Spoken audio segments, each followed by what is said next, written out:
Assalamualaikum warahmatullahi wabarakatuh. Perkenalkan, nama saya Anissa dari kelas A Pagi semester 4 Fakultas Bahasa Inggris. Di sini saya akan menjelaskan 4 poin yang sangat penting yang berhubungan dengan bahasa Indonesia. Poin yang pertama yaitu manfaat yang diperoleh ketika mempelajari materi bahasa Indonesia. Bahasa Indonesia adalah bahasa yang sangat penting bagi saya, dikarenakan bahasa Indonesia adalah bahasa yang menyatukan masyarakat yang berasal dari daerah yang berbeda. Adapun manfaat yang saya peroleh ketika mengikuti mata kuliah ini adalah saya menjadi mengetahui sejarah awal mula terwujudnya bahasa Indonesia, mengetahui berbagai kata serapan dalam bahasa Indonesia, mengetahui kalimat yang baik dan benar dalam penggunaan sesuai keadaan, sehingga itu membuat saya bisa memperbaiki kesalahan-kesalahan bahasa Indonesia yang pernah saya lakukan sebelum saya mengikuti mata kuliah ini. Poin yang kedua yaitu tips menyusun kalimat efektif. Pertama, dan yang terpenting adalah sesuai dengan EYD. Selain susunan kata yang tepat, kita harus memperhatikan ejaannya. Kadang-kadang, ejaan kata yang sering kita temukan ternyata tidak sesuai dengan EYD. Karena itu, jika ada ejaan kata yang kita rasa kurang tepat, lebih baik untuk mengeceknya langsung dalam Kamus Besar Bahasa Indonesia atau biasa disebut dengan KBBI. Kedua, kalimat ini harus sistematis. Mungkin kita sudah hafal urutan SPOK, tapi belum tentu kita selalu mengaplikasikannya ketika menyusun kalimat. Apalagi ketika kita menulis kalimat majemuk untuk memastikan jika kalimat kita sudah sesuai susunan. Kita bisa menandai mana subjek, predikat, objek, dan keterangan dalam kalimat. Ketiga, kalimat tidak boros kata dan tidak bertele-tele. Jangan menyusun kalimat dengan kata-kata yang kurang penting, sehingga membuat kalimat terkesan berbelit-belit dan susah dipahami. Buatlah kalimat yang ringkas dan padat supaya pesan yang ingin disampaikan dapat dengan mudah dimengerti oleh pembaca. Keempat, kalimat yang efektif adalah kalimat yang multitafsir. Artinya, pesan yang ingin kita sampaikan akan langsung dipahami oleh pembaca. Untuk menghindari kalimat yang ambigu, lebih baik jika kita membuat kalimat yang ringkas dan sesuai dengan EYD. Kita juga bisa meminta orang lain untuk membaca tulisan kita untuk memastikan mereka tidak memaknainya dengan berbeda. Keempat poin tadi merupakan tips penulisan kalimat efektif. Poin yang ketiga yaitu kesalahan penggunaan PUEBI dalam sebuah skripsi. Skripsi yang saya koreksi adalah skripsi sosiologi yang berjudul Peranan Orang Tua dalam Mengembangkan Religiusitas Anak, yang ditulis oleh Seira Valentin dari Universitas 11 Maret Surakarta. Saya mengoreksi skripsi ini sebanyak 5 halaman, yaitu halaman 10, 11, 13, 14, dan 19. Halaman 10 menuliskan pendidikan agama. A dari kata agama pada halaman ini berhuruf kecil. Seharusnya dalam PUEBI, nama kalimat agama harus berhuruf kapital pada awal kata agama.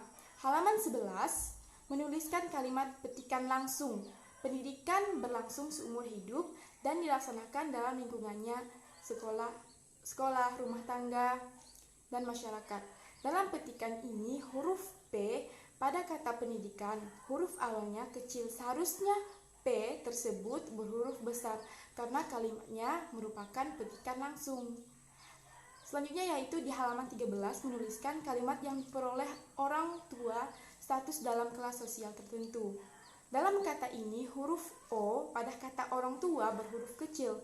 Seharusnya huruf O berbentuk kapital, karena orang tua adalah nama julukan. Selanjutnya yaitu halaman 14 menuliskan kalimat terutama tradisi keagamaan yang bersumber dari norma-norma yang termuat dalam kitab suci. Dalam kalimat ini, huruf K pada kata keagamaan berhuruf kecil. Seharusnya K berhuruf kapital. Selanjutnya yaitu halaman 19 menuliskan kalimat maka dia dalam kurung lembaga menjalankan suatu peranan. Dalam kalimat ini huruf L pada kata lembaga berhuruf kecil. Seharusnya huruf L berbentuk kapital. Poin yang keempat yaitu 7 kata serapan dari bahasa Sanskerta. Cina, Arab, Portugis, Belanda, Inggris, dan Jepang, serta makna dari kata tersebut dan situasi penggunaannya. Kata serapan dari bahasa Sanskerta telah berabad-abad lamanya. Nenek moyang penutur bahasa Indonesia berhubungan dengan berbagai bangsa di dunia. Bahasa Sanskerta tercipta terawal dibawa masuk oleh Indonesia, yakni sejak mulai tarikh Masehi. Bahasa ini dijadikan sebagai bahasa sastra dan perantara dalam penyebaran agama Hindu dan Buddha. Agama Hindu tersebar luas di Pulau Jawa pada abad ke-7 dan ke-8, lalu agama Buddha mengalami keadaan yang sama pada abad ke-8 dan ke-9. Kata-kata Sanskerta sering diserap dari sumber yang tidak langsung, yaitu Jawa kuno. Sistem morfologi bahasa Jawa kuno lebih dekat dengan bahasa Melayu. Kata-kata serapan yang berasal dari bahasa Sanskerta kuno misalnya acara, batara, cakrawala, drama, gapura, jaksa, kerja, lambat, menteri, perkasa, sanksi, tak kalah, dan wanita. Kata serapan dari bahasa Cina pada tahun 1922, musafir Cina melewati Kerajaan Karipan di Jawa Timur. Sejak abad ke-11, ratusan ribu perantau Cina meninggalkan tanah leluhurnya dan menetap di berbagai Nusantara. Yang disebut dengan bahasa Cina adalah bahasa di negara Cina atau banyak bahasa. 4 di antara bahasa-bahasa itu yang dikenal di Indonesia yakni Amoy, Hakka, Kanton, dan Mandarin. Kontak yang begitu lama dengan penutur Cina ini mengakibatkan perolehan kata serapan yang banyak pula dari bahasa Cina. Namun penggunaan tidak digunakan sebagai perantara keagamaan, keilmuan, dan kesastraan di Indonesia, sehingga ia tidak terpelihara keasliannya, dan sangat mungkin banyak ia berbau dengan bahasa di Indonesia. Contohnya anglo, bakso, cat, giwang, kue atau kuih, sampan, dan tahu. Kata serapan selanjutnya yaitu dari bahasa Arab. Bahasa Arab dibawa ke Indonesia mulai abad ke-7 oleh saudagar dari Persia, India, dan Arab yang juga menjadi penyebar agama Islam. Kosakata bahasa Arab yang merupakan bahasa pengungkapan agama Islam mulai berpengaruh ke dalam bahasa Melayu, terutama sejak abad ke-12 saat banyak raja yang memeluk agama Islam. Bahasa Arab menjadi sumber serapan ungkapan terutama dalam bidang agama Islam. Kata rela atau berarti dengan senang hati dan korban berarti yang menderita akibat suatu kejadian. Misalnya, yang sudah disesuaikan lafalnya ke dalam bahasa Melayu pada zamannya dan yang kemudian juga mengalami pergeseran makna. Masing-masing adalah kata yang seasal dengan rida yang berarti perkenaan dan kurban berarti persembahan kepada Tuhan. Dua kata terakhir berkaitan dengan konsep keagamaan. Ia umumnya terpelihara betul sehingga makna kadang-kadang juga bentuknya cenderung tidak mengalami perubahan. Kata serapan dari bahasa Portugis. Bahasa Portugis dikenal masyarakat penutur bahasa Melayu sejak bangsa Portugis menduduki Malaka pada tahun 1511. Setelah setahun sebelumnya ia menduduki Goa. Portugis dikecundangi atas saingan dengan Belanda yang datang kemudian dan menyingkir ke daerah timur Nusantara. Meski demikian, bahasa perhubungan antar teknis di samping bahasa Melayu. Kata-kata serapan yang berasal dari bahasa Portugis seperti algojo, bangku, dadu, gardu, meja, picu, renda, dan tenda. Kata serapan dari bahasa Belanda.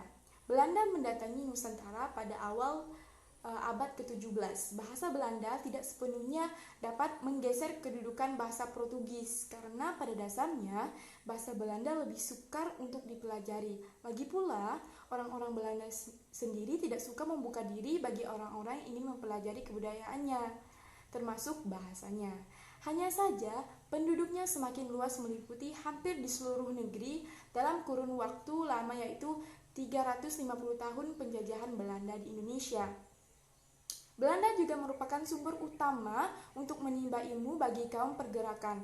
Maka itu, komunikasi gagasan kenegaraan pada saat negara Indonesia didirikan banyak mengacu pada bahasa Belanda. Kata-kata serapan dari bahasa Belanda seperti abonemen, bangkrut, dongkrak, ember, formulir, dan tekor Sejumlah kata-kata dari bahasa Belanda tidak mengalami penyerapan namun masih hidup dan dipakai dalam percakapan sehari-hari. Kata-kata ini pada umumnya masih dalam bentuk aslinya sehingga tidak digunakan dalam bentuk tulisan tapi sering digunakan dalam bentuk lisan. Kata serapan selanjutnya yaitu dari bahasa Inggris. Bahasa Inggris tercatat pernah menduduki Indonesia meski tidak lama. Kata serapan dari bahasa Inggris ke dalam kosakata Indonesia umumnya terjadi pada zaman kemerdekaan Indonesia. Namun, ada juga kata-kata Inggris yang sudah dikenal, diserap dan disesuaikan pelafalannya ke dalam bahasa Melayu sejak zaman Belanda yang pada saat Inggris berkoloni di Indonesia antara masa kolonialisme Belanda. Kata-kata itu seperti kalar, spanar, wasket, juga badminton, keeper, goal, bridge. Hal inilah yang membuat pentingnya membuat kata serapan dari bahasa Inggris. Paling tidak mengetahui dan sempat membaca daftar kata serapannya. Selain banyak diserap, bahasa Inggris juga harus dipahami karena termasuk bahasa internasional. Kata serapan selanjutnya yaitu dari bahasa Jepang.